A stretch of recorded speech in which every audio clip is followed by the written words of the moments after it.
कल करीब हमें सवेरे सवेरे 8-9 बजे इस प्रकार की सूचना मिली थी कि जो गोबरा LOS है सीतानदी एरिया कमेटी के अंतर्गत मैनपुर नुआपाड़ा डिवीजन में, इसके कुछ नक्सली धमतरी गरियाबंद का जो सीमांत गांव है बैसा मोड़ा और उसके आसपास के जंगलों में हैं।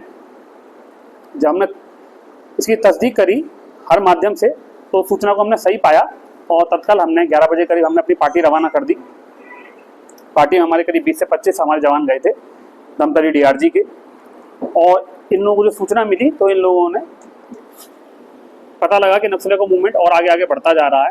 तो अभी सेमरा के जंगल में पहुंचे तो वहाँ पे इनको पुष्टि हो गई कि नक्सली वहाँ पर हैं। तो तत्काल बाद इन लोगों ने नक्सलियों को चुनौती दी, बोला, आह्वान किया कि भाई आप रुकें, पुलिस ने आपको घेर लिया है। उसके बाद नक्सलियों ने तत्काल फायरिंग शुरू कर दी और पुलिस पर इन्होंने काफ़ी भारी मात्रा में राउंड दागे। जब घेराबंदी करने के बाद में हमारी तरफ से जब फायरिंग हुई और फायरिंग करीब 1 घंटा के करीब चली है रुक रुक करके, और इन लोगों ने कुछ 1-2 नक्सलियों का जो घायल हुए थे वह काफ़ी दूर तक पीछा भी किया है।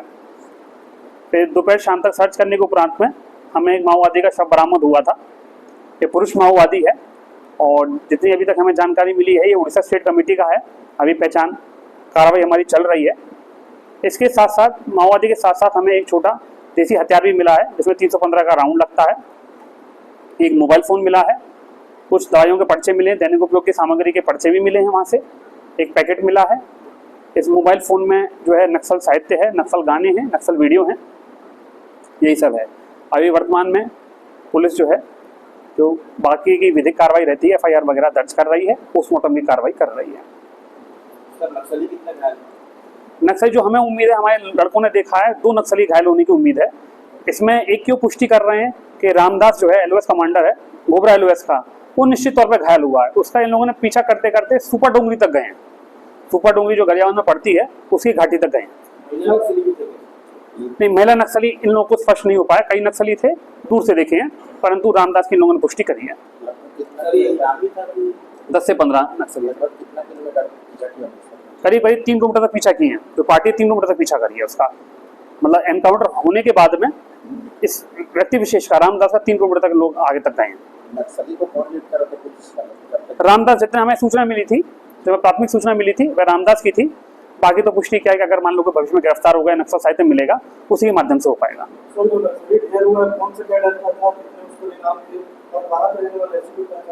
ये अभी हमें स्पष्ट नहीं हो पाया है ना। कई लोगों से हमने पूछा है तो अलग अलग लोगों का अलग अलग मत निकल करके आ रहा है। संभवतः शाम रात तक या हो सकता है बस्तर से कोई संपर्क करे तभी स्पष्ट हो पाएगा। सर मृतक की सभी मीडिया में एक प्रकार से वासुदेव को डिक्लेयर किया जा चुका है मीडिया के हिसाब से, तो पुलिस को जानकारी कैसे नहीं मिल पाई? नहीं, जो मैं बता रहा हूँ उसमें कुछ लोग इसका अशोक नाम बता रहे हैं, कुछ लोग इसका आंसू नाम बता रहे हैं, कुछ लोग इसका वासु बता रहे हैं। तो एक बार जब स्पष्ट हो जाएगा कि इसका क्या नाम है उस पर हम इसको घोषित करेंगे, क्योंकि जहाँ तक अब जब तक हमें एकदम क्लियर नहीं होता कि हाँ वही व्यक्ति है या उसके परिजन आकर के पहचान ना लें, तब तक हमारे लिए थोड़ा सा हम सशंकित रहेंगे। तो एक परिजन पहचान कर लेते हैं या कोई ऐसा व्यक्ति रहता है जिसको पहले से जानता हो तो उसका फिर हमें स्पष्ट हो पाएगा। जैसे कि जो महिला नक्सली है सिंधु है ना, तो उसने उसको वासु नहीं बता रही, इसका नाम आंसू बता रही है और बता रही है कि आंसू भी इसका यहाँ पर जब आया है उसका अपनाया हुआ नाम है, परंतु क्या उसकी भी तबीयत बहुत अच्छी नहीं है तो उसको भी क्लियर नहीं है। अभी एक बार मान लो उसको बॉडी वगैरह का और बेहतर फोटो लेकर उसको दिखाएंगे तो हो सकता है हमें पता लग जाए। तो जो घायल महिला नक्सली है जी, उससे क्या कुछ पुलिस को मदद मिल रही है? हाँ, उससे हम लगातार हमारी पूछताछ जारी है। उससे नक्सल फॉर्मेशन के बारे में विस्तृत बताया है कि किस प्रकार नक्सली साजिश रचते हैं और क्या क्या उनके भविष्य की योजनाएं हैं। तो उन सभी हमारी विस्तृत पूछताछ चल रही है जिसके आधार पर हमारे लगातार अभियान भी हो रहे हैं। नक्सलियों की वही योजनाएं रहती हैं कि जो विकास कार्य हैं विकास कार्यों को किस प्रकार से रोका जाए, लेवी वसूली का उनका क्या टारगेट है जिससे को जनता का और अधिक शोषण कर पाएँ, पुलिस को कहाँ नुकसान पहुँचाएँ, ये सब उनकी योजनाएं रहती हैं। और बाकी अभी चुनाव था तो चुनाव के दौरान उन लोगों का नुकसान पहुंचाने का था कि आईडी लगा करके किस प्रकार से पुलिस पार्टी को नुकसान पहुंचा सकते हैं, चुनाव में किस प्रकार से विधान ला सकते हैं, खासकर जो गरियाबंद नुआपाड़ा और धमतरी क्षेत्र में। सर बीते दिनों इलेक्शन में चंदन बाबा के एक भी रामनगर में तो नक्सली दहशत को भी बड़ा रीजन मान सकते हैं। उसमें जो हमें जानकारी मिली है उसका जो पड़ोसी गांव है गोरा गांव, उन्होंने पिछले विधानसभा में वोट नहीं दिया था क्योंकि उनके गांव का विकास नहीं हुआ था। इसमें भी हमने चंदन महारा से पता किया तो ऐसा हमें ज्ञात हुआ है कि वहाँ पे विकास कार्य नहीं हुए हैं। इस वजह से ग्रामीण जो असंतुष्ट थे, हमारी टीम गई थी वहाँ पर पता करने के लिए। दूसरा, बाकी पूरे नगरीय क्षेत्र में या बोलें जो आपका सिहावा विधानसभा क्षेत्र है उसमें बहुत अच्छी वोटिंग हुई है। अंदर के गाँव में भी 80% से अधिक गया है।